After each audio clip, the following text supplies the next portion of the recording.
Assalamualaikum warahmatullahi wabarakatuh. Berjumpa lagi dengan saya, Handayani Suminar Indrati, kali ini dengan tema public speaking. Dan pada kali ini, public speaking lebih dikhususkan kepada para perempuan-perempuan hebat yang memiliki karakter-karakter yang kuat, yang ingin berdakwah, menguatkan kaki-kaki dakwahnya di tengah masyarakat. Baik, teman-teman semuanya, yang akan kita bahas kali ini adalah hal yang pernah kita bahas sebelumnya sebenarnya, tapi, tidak apa-apa kita ingin memperkuat atau kita ingin refreshment. Izinkan saya share screen, ini dia pelatihan public speaking yang pernah saya sampaikan pada waktu yang lalu, ya, dan kali ini saya ingin, mengulang kembali apa yang sudah kita pelajari, semoga bermanfaat. Baik teman-teman semua yang hebat, dimanapun berada, kita adalah perempuan-perempuan yang kokoh, yang kuat, yang tidak hanya mengurusi diri kita sendiri dan keluarga, tapi kita juga mengurusi atau kita berkhidmat kepada masyarakat. Kita ingin bahwa ide-ide kita yang baik, yang positif, tersampaikan kepada masyarakat. Kita ingin bahwa pesan-pesan ilahiyah tidak hanya untuk diri kita dan keluarga kita, tapi juga untuk masyarakat. Sehingga perlu kita memiliki kemampuan menyampaikan pesan itu, sehingga pesan kita bisa diterima dengan baik di masyarakat. Teman-teman semua, sebenarnya apa sih public speaking yang kita bicarakan ini, ya? Kalau kita lihat dari kamus bahwa public speaking itu adalah teknik bercerita atau teknik menyampaikan pesan kepada orang lain, biasanya di pidato, ya, orasi dan sebagainya. Tapi tidak hanya itu, sebenarnya public speaking adalah art ya atau seni. Seni menyampaikan pesan, berkomunikasi secara lisan. Sehingga para pendengarnya ini asik mendengarkan dan tidak hanya asik, tapi juga terpengaruh dari pesan yang kita sampaikan, dan itu sangat penting. Kenapa kita harus belajar public speaking? Bukankah setiap anak itu lahir kemudian dia bisa bicara atau dia bisa menyampaikan ide dan pendapatnya? Ya betul, setiap orang memang mampu menyampaikan pendapatnya, menyampaikan informasi, tapi tidak semua orang memiliki kemampuan public speaking yang baik. Sehingga tidak semua orang memiliki kemampuan komunikasi persuasif. Apa itu komunikasi persuasif? Yaitu komunikasi yang pemberi pesan ingin menyampaikan pesan, kemudian pesan itu diharapkan bisa mempengaruhi orang yang menerima pesan. Ya, baik, ini tidak mudah, tapi ini bisa kita lakukan ketika kita betul-betul menginginkannya insya Allah. Dengan tentu saja berharap dari Allah Subhanahu wa taala agar membantu kita. Ya, dan kesuksesan itu ya, itu akan mengalir begitu saja kita dapatkan insya Allah ketika kita memiliki kekuatan berkomunikasi. Ya. Di dalam Islam komunikasi itu sangat penting. Kata-kata itu sangat penting.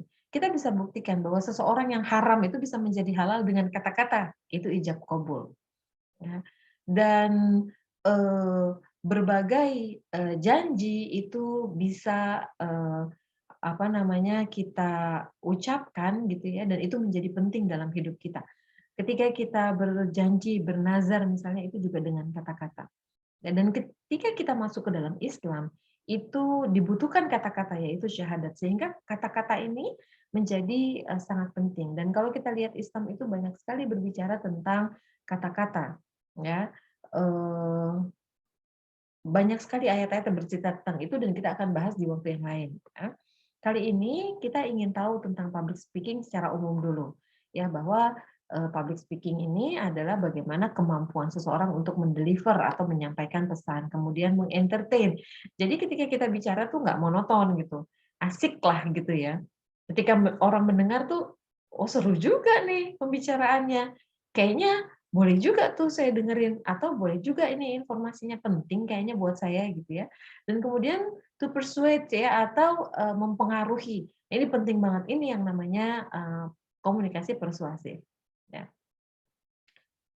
Dan kita menemukan masalah ketika kita mulai berkomunikasi.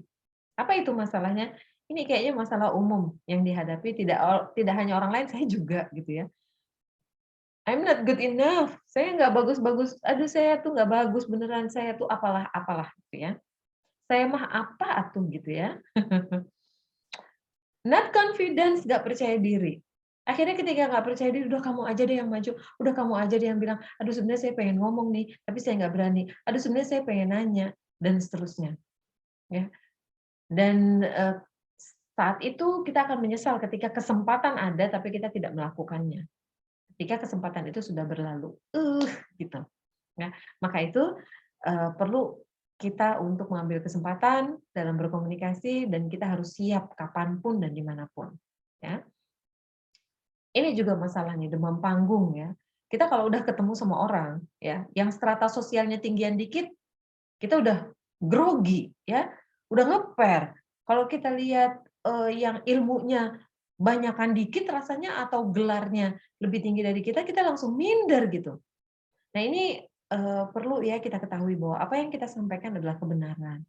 Bahwa yang kita sampaikan adalah, memiliki, powerful dari Allah Subhanahu wa taala karena yang kita sampaikan adalah ayat-ayat Al-Qur'an, yang kita sampaikan adalah kebenaran dari Allah Subhanahu wa taala, atau yang kita sampaikan adalah pesan-pesan kebaikan, pesan-pesan moral yang akan mengubah masyarakat kita yang, belum baik menjadi baik atau yang sudah baik menjadi jauh lebih baik lagi. Ya. Dan dakwah itu, kalau di dalam Islam itu seperti, cahaya matahari yang bersinar sepanjang hari, Masya Allah, ya. Bayangkan kalau tidak ada cahaya matahari. Jadi nggak usah demam panggung lagi. Ini cuma karena kurang latihan dan kurang persiapan, maka itu kita berlatih. Nah, kemudian juga ini satu lagi, minder, ya. "Aduh, jangan saya deh. Aduh aduh nanti saya nggak bisa ngomong. Aduh, nanti dia nggak mau dengerin saya. Aduh, nanti dia nolak saya. Kalau saya, bicara nanti saya, tidak ditanggapi," dan sebagainya. Itu cuma pikiran kita aja. Lakukan aja. Kalau ditolak, ya udah biarin, nggak apa-apa. Toh, kita sedang berlatih, ya. Masa iya kita ditolak terus? Nggak mungkin. Ya, pasti ada waktunya kita diterima. Ya, tinggal bagaimana caranya, ini yang perlu kita ketahui. Baik, ini bagaimana mengatasinya, ini penting sekali, ya. Perbanyak latihan, ya. Dan perbanyak latihan ini kalau kalau konsep saya itu ya, bahwa 50% persiapan itu adalah, persiapan yang bagus itu adalah 50% keberhasilan. Tinggal ketika kita melaksanakannya, kita ingin meraih 50% sisanya. Kalau kita nggak punya persiapan, kita nggak latihan, ya udah, ya kita sudah kehilangan 50% kemenangan yang ada di tangan. Nah, ini siapkan materi yang mau kita sampaikan. Meskipun pembicaraannya personal misalnya, kita perlu mempersiapkan apa sih yang mau kita sampaikan. Paling tidak otak kita bergerak terlebih dahulu untuk menyusun kata-kata. Jadi nggak asal bunyi gitu ya, tapi kita sudah menyusunnya. Tentu orang yang memiliki wawasan yang luas, dia akan lebih berkualitas ketika dia berkomunikasi. Ya, bagaimana caranya menambah wawasan? Banyak baca buku, bergaul dengan orang-orang yang juga wawasannya luas. Insya Allah nanti kita akan memiliki kekuatan dari setiap kata yang kita ucapkan, insya Allah. Yang jelas Bismillahirrahmanirrahim, ya. Dan kita anggap bahwa nervous itu biasa, gitu. Justru nervous itu menolong kita. Oh, kalau kita nervous itu tandanya kita nggak siap. Berarti harus apa? Harus siap-siap. Tapi kalau kita kelewatan pede, ah saya bisa, justru ini yang bahaya. Nanti bisa-bisa kita merasa tidak akan menghadapi masalah, justru ketika kita dihadapkan oleh masalah, kita down, down luar biasa. Nah, jadi nervous itu penting ya untuk kehati-hatian. Lakukan aja, just do it. Lakukan aja. Nggak usah ragu-ragu, nggak usah khawatir. Yang penting nih, yang pertama nih, kita sudah mengenali diri kita sendiri. Dan jangan lupa kita mengenali orang yang mau kita ajak bicara, kira-kira dia sukanya ngomongin apa gitu ya. Kira-kira dia ada waktu apa enggak, kita tanya dulu ya. "Maaf Bu, saya mau bicara kira-kira 5 menit atau 10 menit, apa ada waktu?" Gitu. Ketika, secara pribadi. Kalau misalnya di, khalayak ramai kita bisa, eee, ajak bercanda dulu, kemudian kita bilang bahwa pembicaraan kita ini sangat penting dan waktu kita 30 menit. Jadi orang memberikan atensi yang cukup baik. Kemudian jangan lupa penampilan ya. Nah, penampilan kita gimana nih ya? Kalau kira-kira kita pakai masker jangan mencong ya maskernya, nanti fokusnya ke masker lagi. Kalau pakai baju yang rapi, nggak harus bagus, apalagi mahal. Yang penting rapi, jangan bau ya. Nggak usah pakai minyak wangi juga nggak apa-apa. Yang penting nggak bau. Karena biasanya ya kesan pertama itu cukup membuat persepsi seseorang itu suka atau tidak suka. Senyum jangan lupa, ya. Dan kemudian yang jelas hati ini harus tulus. Karena ketika kita bicara dengan hati, sampainya di hati juga. Kalau kita bicaranya dari mulut, sampainya cuma di telinga. Oke? Dan yang paling penting adalah sertakan cinta. Cinta itu penting sekali. Lakukanlah dengan segenap kejujuran. Ucapkan apa yang kita lakukan dan lakukan apa yang kita ucapkan. Selamat berusaha, selamat mencoba, ya. Jangan lupa bahwa kita harus terus mencoba, mencoba dan mencoba, latihan, latihan dan latihan. Dan kalau kita gagal, tunggulah sampai berhasil. Jangan putus asa sebelum kita berhasil. Insya Allah Allah akan memberikan keberhasilan itu. Ya, kita semuanya pasti adalah seorang pembicara yang kurang baik pada awalnya, tapi kita akan menjadi expert pada akhirnya. Selama kita terus yakin bahwa Allah akan menolong kita. Jangan lupa sekali lagi berdoa. Rabbi syrah li sadri wa yassir li amri wahlul 'uqdatam min lisani yafqahu qawli. Kita minta dibukakan,